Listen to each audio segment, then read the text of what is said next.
जय हिंद। आज हम लोग क्लास 6 का हमारे अतीत अध्याय नंबर 11 इमारतें, चित्र तथा किताबें के बारे में जानेंगे। इस अध्याय में हम लोग जानेंगे मरुत्सामी नाम का एक छोटा सा बच्चा जो आपको चित्र में दिख रहा होगा। ये लौह स्तंभ घूमने गया है जिसके कारण काफ़ी खुश था। पहिएदार कुर्सी में बैठाकर उसका भाई उसे कुतुब मीनार दिखाता हुआ प्रसिद्ध लौह स्तंभ के सामने ले आया।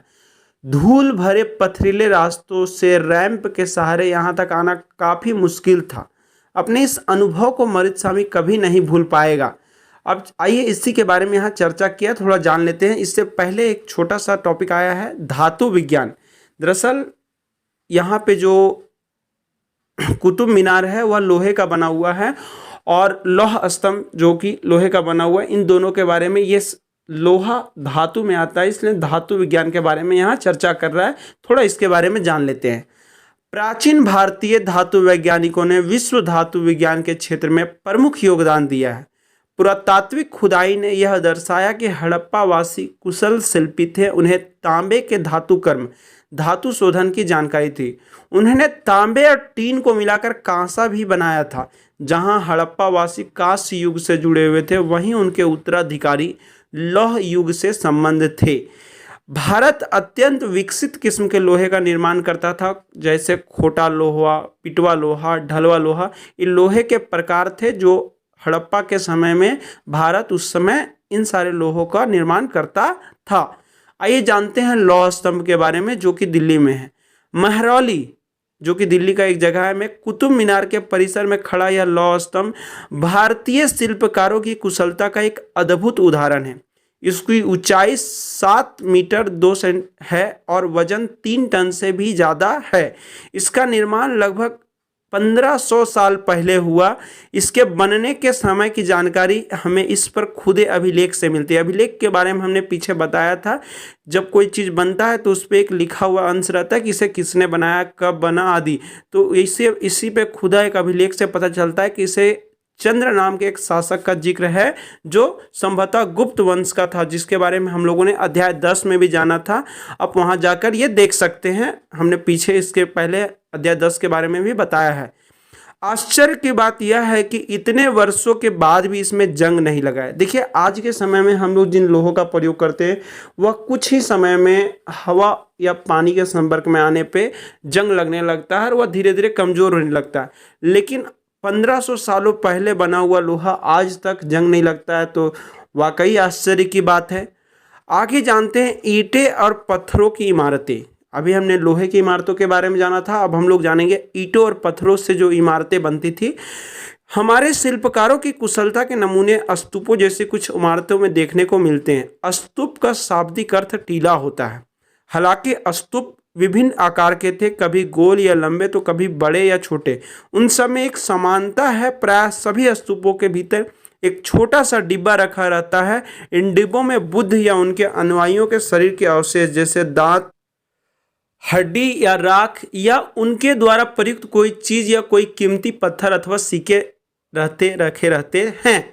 दरअसल बता रहा है कि जो बौद्ध धर्म के अनुयायी होते थे उनका जो बना हुआ होता था, इसमें ये हाथी के दांत, ये अपने दांत, हड्डी या राख आदि चीज़ों को रखते थे या कोई कीमती पत्थर या सिक्के भी इन जगहों पे रखते थे स्तूपों में, और उसी के बारे में यहाँ बता रहा है। आगे है, इसे धातु मंजूषा कहते हैं। प्रारंभिक स्तूप धातु मंजूषा के ऊपर रखा मिट्टी का टीला होता था। मतलब जो धातु मंजूषा के बारे में बता रहा है, ये जो स्तूप होते थे उसे धातु मंजूषा कहा जाता था। और इन धातु मंजूषा के ऊपर मिट्टी का एक टीला होता था। बाद में टीले को ईंटे से ढक दिया गया और बाद के कालों में उस गुंबद नुमा ढांचे को तराशे हुए पत्थरों से ढक दिया गया। मतलब पहले ईंटे से और फिर उसको उसके ऊपर बाद वाले जो वंश आए उन लोगों ने इसे पत्थर आदि से ढक दिया। प्राय स्तूपों के चारों ओर परिक्रमा करने के लिए एक वृत्ताकार पथ बना होता था जिसे प्रदक्षिणा पथ कहते हैं। इस रास्ते को रेलिंग से घेर दिया जाता था जिसे वेदिका कहते हैं। वेदिका में प्रवेश द्वार बने होते थे। रेलिंग तथा तोरण प्राय मूर्ति कला की सुंदर कलाकृतियों से सजे होते थे।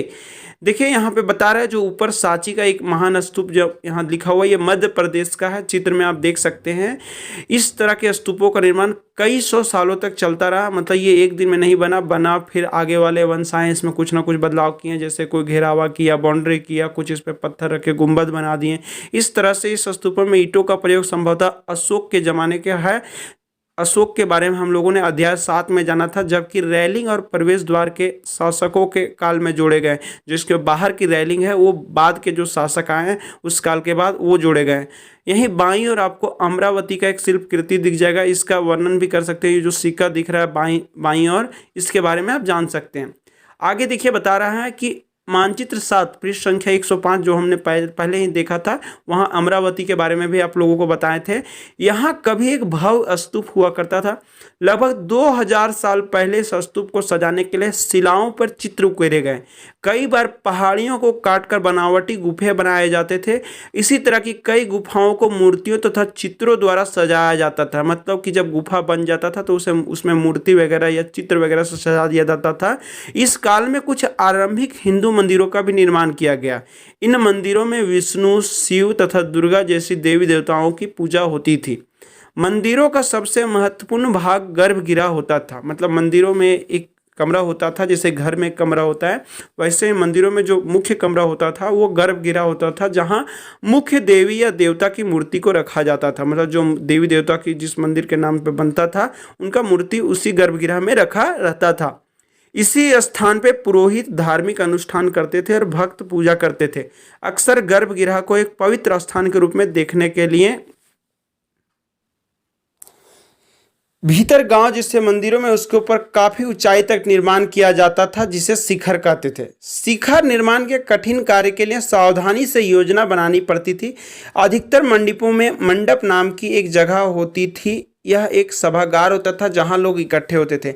आज भी ये प्रचलन चल रहा है कि जो मंदिर होते हैं उसमें मंडप एक जगह होता है जहां लोग बैठते हैं। ये आदि जमाने से उस समय से था और आज भी इस प्रचलन को हिंदू धर्म में लगातार चलाया जा रहा है। आगे देख सकते हैं मानचित्र 7 पृष्ठ संख्या 105 में महाबलीपुरम और ऐहोल को ढूंढने बोल रहा है। ये हमने पीछे जाना था। इन शहरों में पत्थरों से बने कुछ उत्कृष्ट मंदिर हैं, उनमें से यहाँ कुछ दिखाए गए। देखिए ये जो मंदिर दिखा हुआ है ऊपर आप देख सकते हैं, सबसे ऊपर जो काली तरह से दिख रहा है उत्तर प्रदेश के एक भीतर गाँव का एक आरंभिक मंदिर है। यह उत्तर प्रदेश राज्य का है। यह लगभग 1500 सालों पहले पक्की ईंटें और पत्थरों से बनाया गया था। दाईं और ऊपर में जो पीले कलर का दिख रहा है महाबलीपुरम का आकस्मिक मंदिर है। इसमें से प्रत्येक मंदिर एक ही विशाल पहाड़ी को तराश कर बनाया गया। मतलब एक ही पहाड़ को काट कर उसे बनाया जाता था, इसलिए इन्हें एकास्म कहा गया। ईंटों से बनाए जाने वाले मंदिर से यह बिल्कुल भिन्न होते थे। ईंट से बनी इमारतों में नीचे से ईंटों की एक एक तह जोड़ते हुए ऊपर की ओर ले जाते, जबकि चट्टान तराश कर बनाए जाने वाले मंदिरों को पत्थर काटने वाले ऊपर से नीचे के क्रम में बनाते थे। देखिए बता रहा है जो चट्टानों से बनते थे वो ऊपर से पत्थरों को काटते आते थे और नीचे बनता था, जबकि ईंटों वाला जो काम होता था वो नीचे से जोड़ते हुए एक एक तह ऊपर पहुंचते थे। आज भी जैसे हम लोग घर बनाते हैं उसी तरह का फंडा था। इन मंदिरों को बनाते समय पत्थर काटने वालों को किन किन समस्याओं का सामना करना पड़ता होगा इसकी सूची आप बना सकते हैं। दाईं और देखिए जो बता रहा है, दाईं और जो है वो ऐहोल का दुर्गा मंदिर है। लगभग 1400 साल पहले बनाया गया था। अब एक बार फिर से विस्तार से जान लेते हैं कि स्तूप तथा मंदिर किस तरह बनाए जाते थे। स्तूपों का जानते हैं कि ये बौद्ध धर्म का था और मंदिर हिंदू धर्म का। तो इन दोनों को बनाने की प्रक्रिया में कई अवस्थाएं आती थी। इसके लिए काफ़ी धन खर्च होता था, इसलिए आमतौर पर राजा या रानी ही इन्हें बनवाने का निश्चय करते थे। पहला काम अच्छे किस्म के पत्थर ढूंढकर शिलाखंडों को खोदकर निकालना होता था। शिलाखंड उन्हीं मूर्तियों के बारे में बता रहा है। फिर मंदिर या स्तूप के लिए सोच विचार कर तय किए गए स्थान पर शिलाखंडों को पहुंचाना होता था। मतलब कहाँ किस जगह पे मंदिर या स्तूप बनाना है उन जगहों पे उन पत्थरों को ले जाया जाता था, यानी शिलाखंडों को जो मूर्ति होती थी। यहाँ पत्थरों को काट छाट कर तराशने के बाद खंभों, दीवारों की चौखटों, फर्श तथा छतों का आकार दिया जाता था। इन सब के तैयार हो जाने पर सही जगहों पर उन्हें लगाना काफ़ी मुश्किल का काम था। इस तरह के शानदार ढांचों का निर्माण करने वाले शिल्पकारों का सारा खर्च संभवतः राजा रानी ही देते थे। इसके अतिरिक्त इन स्तूपों या मंदिरों में आने वाले भक्त जो उपहार अपने साथ लाते थे। उनमें इमारतों की सजावट की जाती थी, जैसे हाथी का दांत काम करने वाले श्रमिकों के संघ ने सांची के अलंकृत प्रवेश का बनाने में खर्च दिया था। देख सकते हैं कि ऊपर में उड़ीसा का जैन मठ, ये जो चित्र दिखा रहा है आप लोगों को, ये जैन मठ है, जैन धर्म का है, जो एक पहाड़ी को खोदकर इस 2 मंजिला इमारत को बनाया गया है। जो 2 मंजिला इमारत है ये एक पहाड़ है, आप ऊपर का चित्र देख के लगता होगा, पता चल रहा है कि ये पहाड़ों को बनाया गया था काटकर। कमरों के प्रवेश द्वार को ध्यान से देखिए, इसमें जैन भिक्षु रहते थे और ध्यान करते थे, मतलब अपने आत्म सम्मान, मतलब आत्मा से होता है मौन व्रत करना। इसी तरह से यहाँ दिखाए गए गुफा और अध्याय 2 में जो हम लोगों ने गुफाओं के बारे में पढ़ा था, इसमें क्या अंतर है आप खुद से देख सकते हैं। आगे बता रहा है नीचे ये जो एक चित्र दिया हुआ है, ये राष्ट्रीय संग्रहालय नई दिल्ली के एक मूर्ति का चित्र है। यहाँ पे पूछ रहा है कि क्या ये गुफाओं की खुदाई की गई होगी, मतलब गुफाओं द्वारा बनाया गया होगा।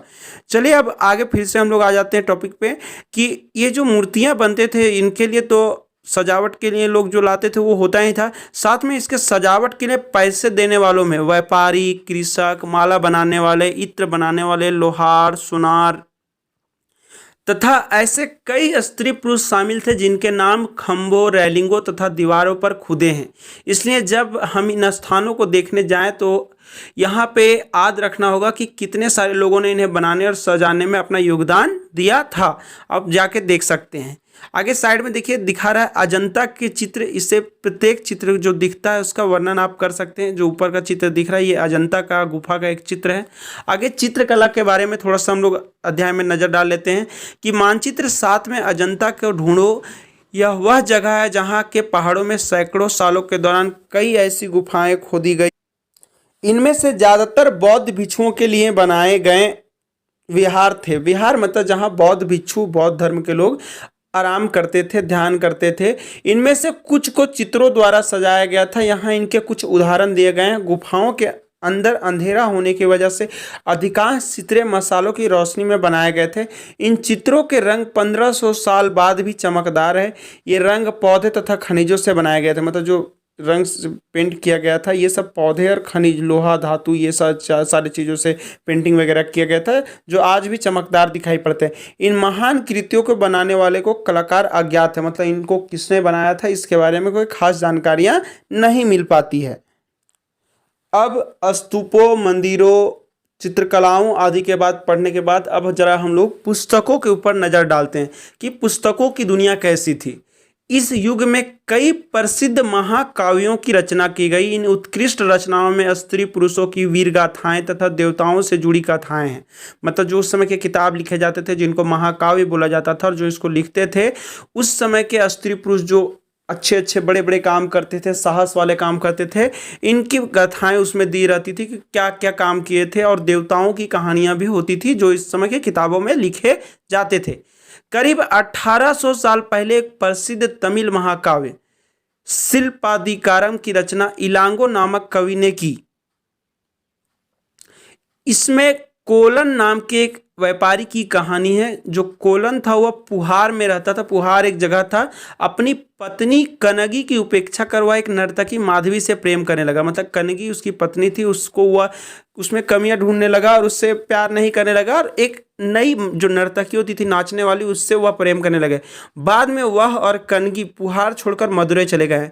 पुहार जिस जगह रहते थे वहां छोड़कर दूसरे जगह मदुरै में चले गए। वहां पांडे राज्य के दरबारी जौहरी ने कोलन पे चोरी का झूठा आरोप लगाया, जिस पर राजा ने उसे प्राणदंड दे दिया। कनगी जो अभी भी उससे प्रेम करती थी, इस अन्याय के कारण दुख और रोष से भर गई। उसने मदुरै शहर का विनाश कर डाला।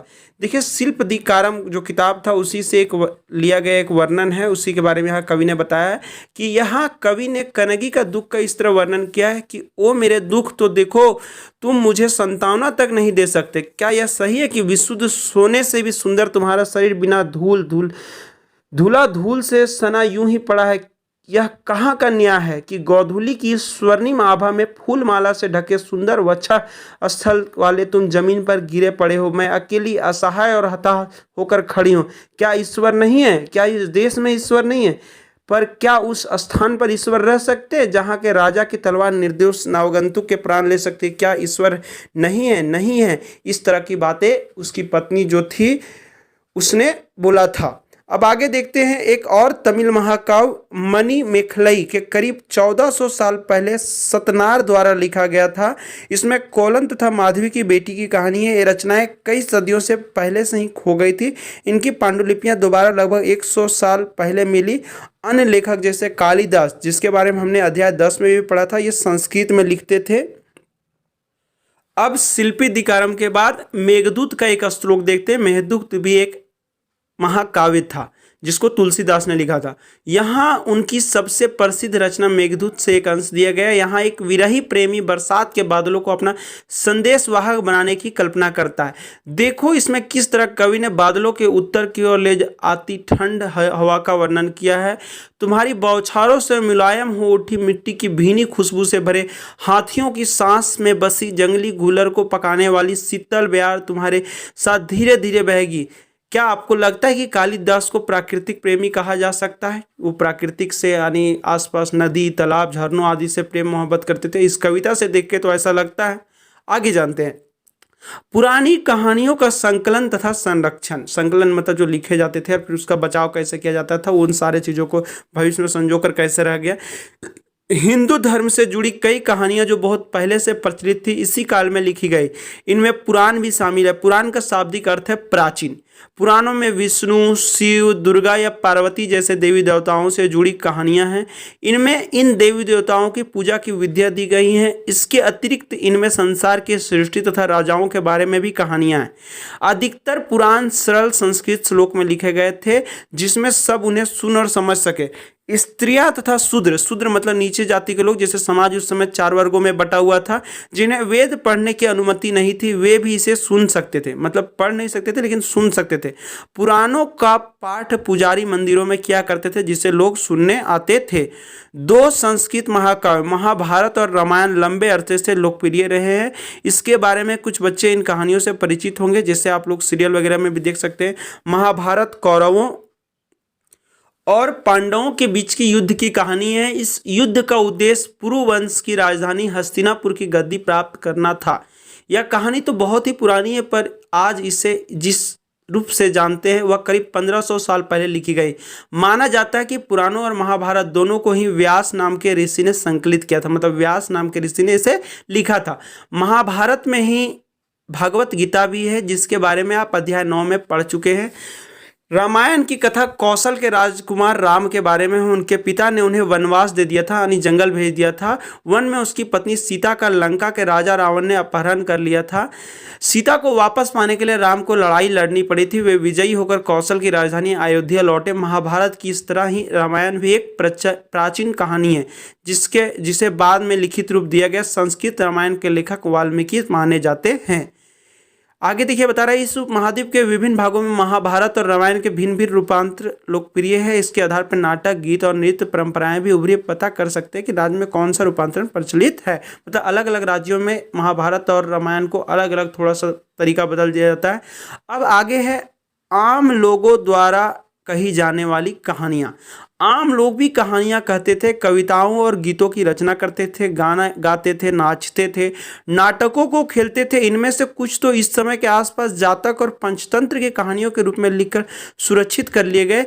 जातक कथाएं तो अक्सर स्तूपों की रेलिंग तथा अजंता के चित्रों में दर्शाई जाती है। इनमें से एक कहानी अगले पृष्ठ पर दी गई है। बंदर राजा की कहानी। एक समय बंदरों का एक महान राजा हुआ। वह हिमालय पर गंगा किनारे अपने 80,000 अनुयायियों के साथ रहता था। इन सारे बंदरों का एक खास आम के पेड़ के फल बहुत प्रिय थे। ये आम बड़े मीठे होते थे। इतने स्वादिष्ट आम धरातल पर नहीं उगते थे। एक दिन एक पका हुआ आम गंगा नदी में गिरकर बहते बहते वाराणसी पहुंच गया। उस वक्त नदी में वहां का राजा नहा रहा था। उसे वह आम मिला। उसे चखकर वह हैरान रह गया। उसने अपने राज्य के जंगलों को देखभाल करने वाले से पूछा कि क्या वे इस आम के पेड़ को ढूंढ सकते हैं या नहीं। वे राजा को हिमालय की पहाड़ी पर ले गए। वहां पहुंचकर राजा तथा उनके दरबारियों ने खूब आम खाए। रात में राजा ने देखा कि बंदर भी पके आमों का मजा ले रहे हैं। राजा को यह बात बुरी लगी और उसने उन्हें मार डालने का फैसला किया। बंदरों के राजा ने अपनी प्रजा को बचाने की एक योजना बनाई। उसने आम के पेड़ की टहनियों को तोड़कर उन्हें आपस में बांधकर नदी पर एक पुल बनाया। इसके एक छोर को वह तब तक पकड़े रहा जब तक उसकी सारी प्रजा ने नदी को पार ना कर लिया, पर इस प्रयास से वह इतना थक गया कि मरणासन होकर गिर पड़ा। राजा ने जब यह सब देखा तो उसने बंदर राजा को बचाने की काफी कोशिश की, पर वह सफल ना हुआ। बंदर राजा की मृत्यु पर उसे शोक हुआ और राजा ने उसे पूरा सम्मान दिया। मध्य भारत के में भरहुत के एक अस्तित्व में मिले एक पत्थर पर उकेरे गए चित्र से इसे दिखाया गया है, जो मध्य भारत में है, बंदर राजा के बारे में। अब पुस्तकों में यहाँ है विज्ञान की पुस्तकें। इसी समय गणितज्ञ तथा खगोल शास्त्री आर्यभट्ट ने संस्कृत में आर्यभट्टियम नामक पुस्तक लिखी। इसमें उन्होंने लिखा कि दिन और रात पृथ्वी के अपनी धुरी पर चक्कर काटने के वजह से होते हैं, जबकि लगता है कि रोज सूर्य निकलता है और डूबता है। उन्होंने ग्रहण के बारे में भी एक वैज्ञानिक तर्क दिया। उन्होंने वृत्त की परिधि को मापने की भी विधि ढूंढ निकाली, जो लगभग उतना ही सही जितने की आज की प्रयुक्त होने वाली विधि। वराह मिहिर, ब्रह्मगुप्त और भास्कराचार्य जैसे कुछ गणितज्ञ और खगोलवेता उन्हें बोला जाता है जो पृथ्वी के ऊपर आनी, चांद पे, सूर्य, ब्रह्मांड के बारे में बताते हैं, जिन्होंने उनकी खोजें की थी। इसके बारे में आप भी पता लगा सकते हैं। देखिए यहाँ दो टॉपिक दिए हुए, शून्य और आयुर्वेद। ये जानते हैं शून्य अंकों का प्रयोग पहले से होता रहा है, पर अब भारत के गणितज्ञों ने शून्य के लिए एक नए चिन्ह का आविष्कार किया। गिनती की यह पद्धति अरबों द्वारा अपनाई गई, अरब देश के लोगों ने अपनाया था, तब यूरोप में भी फैल गई। आज भी यह पूरी दुनिया में प्रयोग की जाती है। रोम के निवासी शून्य का प्रयोग किए बगैर गिनती करते थे। उनके बारे में और भी जानकारी हासिल करने की कोशिश कर सकते हैं। देखिए रोम के लोग लिखते हैं II, III, आई भी, जो रोमन संख्या हम लोग पढ़ते हैं, वही उन लोग जीरो को, शून्य को नहीं लिखता था। आयुर्वेद चिकित्सा विज्ञान की एक विख्यात पद्धति है जो प्राचीन भारत में विकसित हुई। प्राचीन भारत में आयुर्वेद के दो प्रसिद्ध चिकित्सक थे, चरक प्रथम द्वितीय शताब्दी ईस्वी, सुश्रुत जो चौथी शताब्दी में आए थे। चरक द्वारा रचित चरक संहिता औषधि शास्त्र की एक उल्लेखनीय पुस्तक है। अपनी रचना सुश्रुत संहिता में सुश्रुत ने शल्य चिकित्सा यानी ऑपरेशन के बारे में विभिन्न विधियों का विस्तृत से वर्णन किया है। अब अन्यत्र में दिया हुआ है कि कागज आज हमारे रोजमर्रा की जिंदगी का हिस्सा बन गया, जिससे पुस्तकें बनती है। जो किताबें हम पढ़ते हुए कागज पर छपी होती है, उसी तरह लिखने के लिए भी हम कागज का ही उपयोग करते हैं। कागज का आविष्कार करीब 1900 साल पहले काई लुन नाम के व्यक्ति ने चीन में किया था। मतलब सबसे पहले चीन के एक व्यक्ति ने, जिनका नाम काई लुन था, उन्होंने कागज का प्रयोग किया था। उसने पौधे के रेशों यानी पौधे जो होते हैं पेड़ पौधे, उसके रेशों, कपड़ों, रस्सियों और पेड़ की छालों को पीट पीट कर लुगदी बनाकर उसे पानी में भिगो दिया। फिर उस लुगदी को दबाकर उसका पानी निचोड़ा और तब सुखाकर कागज बनाया। आज भी हाथ से कागज बनाने के लिए इस विधि का अपनाया जाता है। मतलब जब हाथ से हम लोग कागजों को बनाते तो इसी विधि द्वारा बनाया जाता है। कागज बनाने की तकनीक को सदियों तक गुप्त रखा गया। करीब 1400 साल पहले यह कोरिया तक पहुंची, बाद में इसे जापान तक भी फैल गए। करीब 1800 साल पहले यह बगदाद में पहुंची, फिर बगदाद से यह यूरोप, अफ्रीका और एशिया के अन्य भागों में फैली। इस उपमहाद्वीप में कागज की जानकारी बगदाद से ही आई थी।